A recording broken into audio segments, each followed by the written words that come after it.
What's up, guys? Welcome back to my channel. Whoa, y'all see the title. So, first of all, I apologize if I look a little tired. I just finished watching Star Wars Attack of the Clones. Whoa. So, first off, told you guys I was going to start watching the prequels because I did see, I believe, first the first two or three, and I enjoyed those. I am fairly new to the whole Star Wars saga, so I'm late to the game, but I have been enjoying so far the movies. So I did a review because I recently watched Phantom Menace. So you guys can go check out my review for that. So tonight I watched Attack of the Clones. I enjoyed this one. So, let's see. At first, I didn't know that this was grown up Anakin. Like, I had no idea until Obi-Wan said his name. So I was like, wow, okay, so this is 10 years later. So I'm not going to go through the stuff that you guys already know because I'm just now getting into Star Wars. So I'm not going to get into the technicality of everything, and I'm not really in depth to that yet. Like I'm just now getting into it. So I'm just going to tell you guys, my experience watching this. It was a really good experience. Really, really good experience. I might have actually enjoyed this one more so than I did the last one. But now I'm starting to see, excuse me, Anakin kind of grow and seeing how things are starting to unfold now. So of course, 10 years later, personally, in the beginning where they were kind of chasing the person that got sent by the bounty hunter to kill the queen or whatever, like I that was unexpected. I mean, of course, it wasn't the queen. It was her decoy that came out and got blown up or whatever. But I didn't expect that. So I was like, oh, shoot. Like, stuff is about to go down now. So when they went to go chase after the person that did it, I feel like that chase was a little too long. I think they kind of just prolonged that whole chase when they were kind of zipping through the air and everything like that. But anyway, um, but from then on, it definitely had my attention.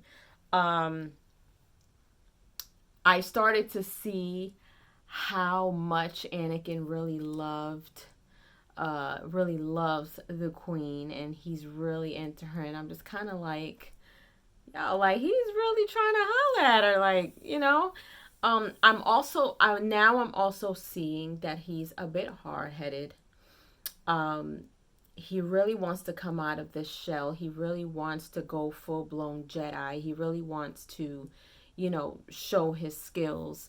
But Obi-Wan is kind of keeping him in line and keeping him in check. And I'm starting to see that he's getting a bit antsy, with his position. Um, but he is like really in love with the queen, and he is really like on it. And at first, like, she's playing hard to get. She's like, no, like, we can't do this or whatever. But then of course they end up falling in love. um so let's see. So he really seems to want to protect her and everything. So I noticed that he's like going above and beyond and making sure, like, at one point, like, she checks him and he didn't like that, but then she had to kind of check him again. He was like, okay, like, chill out, like, you're not a full-blown Jedi yet, type of thing. And he got really offended by that. But anyway, I thought that was I liked the way that they went about telling their little love story and how she ended up falling in love for him, even though she, felt like it was a bad idea and they couldn't, you know, do this, out in the open. She's a Senate and, he's a Jedi. So anyway, aside from that, I'm starting to see now like the bad parts of what's happening and everything that's happening with the Republic and all this other stuff. And I'm like, oh, like, what's about to go down? Him having these dreams about his mom. Like, I'm like, oh shoot, like, I forgot the last movie. His mom sent him off to go be with Obi-Wan. So I'm like, all right, it's starting to make sense to me now. So I'm starting to keep up, I'm trying to keep up with everything. So him having these dreams and hearing his mom, he finally understands like he needs to go do something, and his job is to protect the queen, but he has to go and save his mom. When he went to go save his mom and she died in his arms, I was so mad and so upset at the same time, because like, oh man, like he spent all this time away from his mother, and he's been having all these, nightmares about her needing help and she's in trouble, and now he finally got to her and she like dies in his arms, and I was sure that he was going to leave out of there with her, and he didn't. And I was like, oh, come on, really? So that was really sad. But then I saw, like, I'm like, all right, he's about to go crazy. Everybody's about to get it now.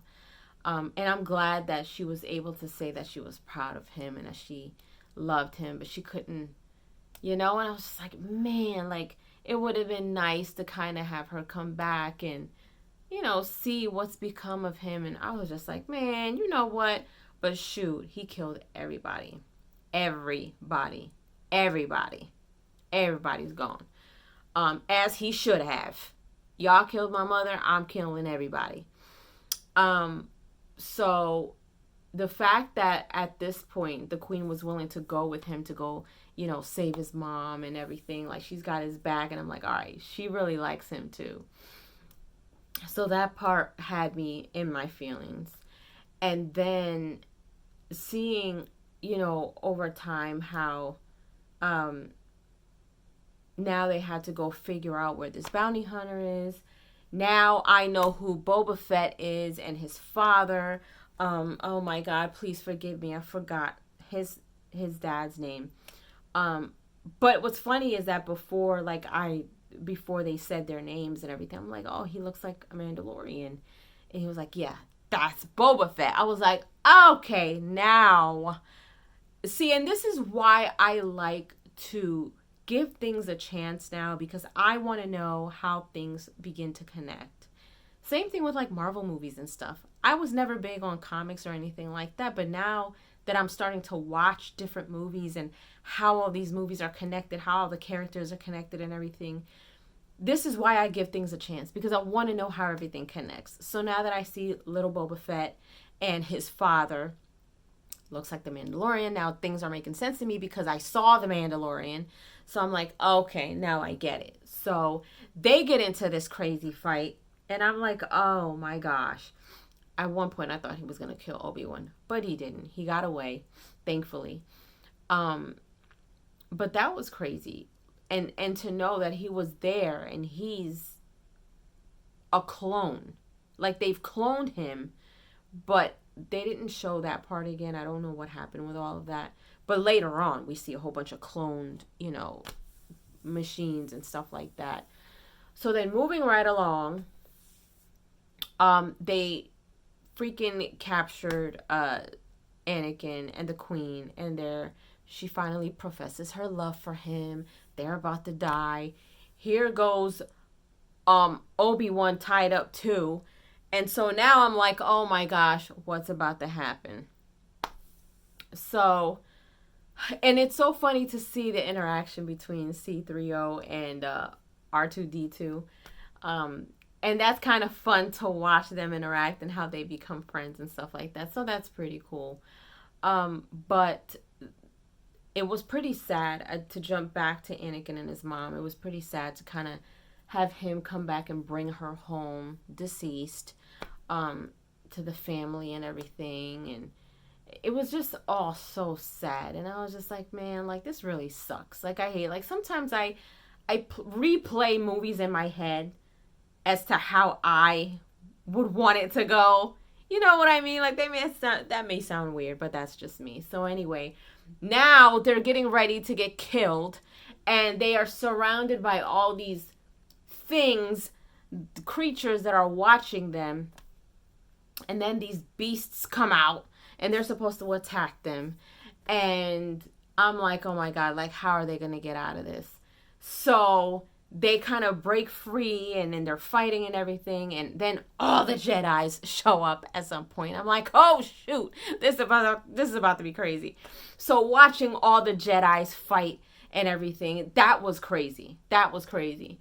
But there was a part where it had Tyrone cracking up, because they initially, when they were capturing her, they caught C-3PO and they took his head off. His body was in one place, his head was in another. I was like, oh my God, what's gonna happen to him? And Tyrone's cracking up. He's like, you're so concerned. I'm like, yes, they need him. They can't do this to him. So that part was pretty funny. So then they're all out there. The Jedis are fighting. Everybody's fighting. I'm like, yo, this is pretty cool to watch all of them fight like this. So then eventually they all get surrounded, and all this stuff starts to happen. And now after they all kind of get away and everything like that, I'm sitting here concerned still about C-3PO and R2-D2, because they all wait a minute. And then once they get surrounded, here comes Master Yoda and his clones. And I'm like, oh, shoot, it's about to go down. And it did. He went off.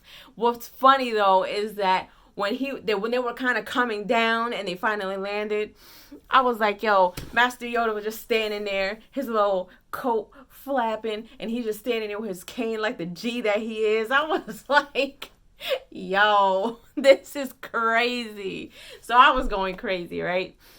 So then they all left, but they left C-3PO and R2-D2 there. And I'm like, how are they have to go back to get them. And Tyrone was like, yo, you are really concerned. I'm like, yes, they need them.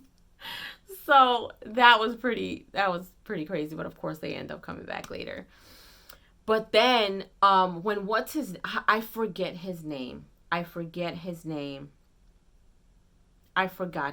He's not the Emperor, but he's a bad dude that he was fighting with Obi-Wan at this point. So now they're in this thing. They're in this cave or wherever they are. Now they start fighting. And at some point I thought that he was about to kill Obi-Wan Kenobi.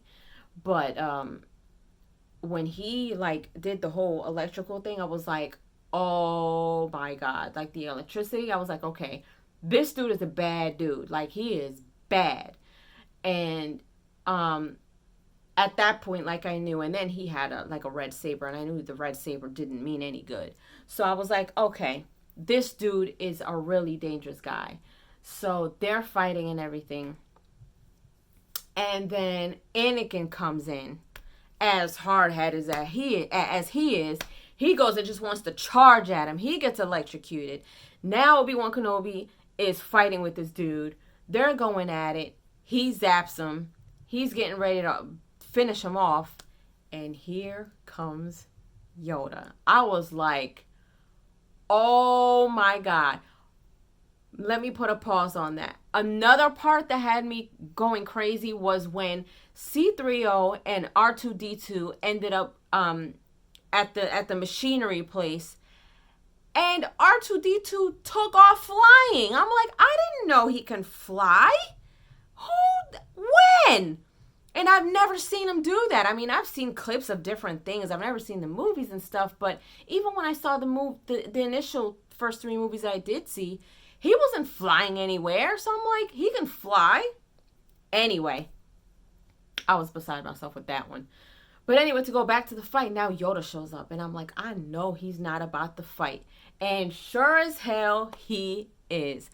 Yo, when he got ready to fight, and he tried to electrocute him, and he took all that electricity and threw it back at dude, I was like, oh, it's about to go down. Yoda pulled away his coat, took his lightsaber, and started going crazy. I was like, look at him. He's so small. He is sitting here fighting this dude. But he was keeping up. I was like, oh, shoot. It was crazy. It was crazy. To me, that was one of the biggest highlights of the movie, is when Yoda came out and started fighting too with his lightsaber. He was looking cool as hell. But of course, the bad guy got away. He freaking took off Anakin's arm. I was like, oh my God, these two are about to die right here. But they didn't. I was like, oh my goodness. So of course they got saved, and towards the end he married his queen, and that was really nice to see. And of course R2D2 and C3PO were fine because they were right there at the little ceremony. So that was cool.